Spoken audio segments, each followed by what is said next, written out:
This exercise may appear to have nothing to do with battling terrorism, but for these kids, it's a step toward building trust. They are the children of 9/11, the bombings in Madrid and in London, and victims of terrorism in Israel. Each had a family member killed or seriously wounded. For the first time, they've been brought together in a camp called Project Common Bond. They share the mundane. We all like swimming. And then there's the reason they've traveled to Bryn Mawr, Pennsylvania. We all lost someone. I guess that needs to get added to the list. Everyone lost someone.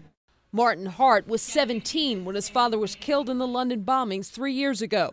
He left the subway that was attacked only to be blown up by a suicide bomber on a bus. If it's in a normal situation, it's hard, but terrorism, it just tears a family apart. But you've just got to stay strong. Staying strong means addressing their anger.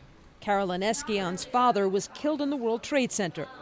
Where do you get off, like, just deciding one day to drive a plane into a building and killing all these people? And I was like, yes, I was angry with them. I was angry at my dad for going to work. I was angry at people for not stopping it.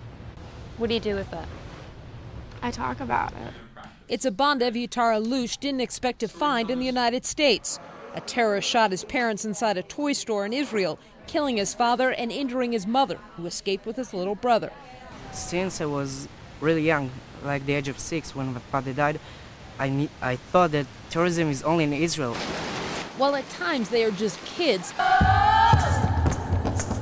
the camp also aims to create a generation of leaders dedicated to fighting terrorism. George Tarr's father was killed by rebels in Liberia's long-running civil war. We have to understand them as well in order to bring peace into our life and into their life as well. The project was run by Tuesday's Children, an organization for 9/11 families. It joined forces with similar groups like one in Israel run by Jacob Kimchi. We need to look at the terrorists and say, you didn't win. We're together now, and we're going to take it to a better place. Mary Snow, CNN, New York.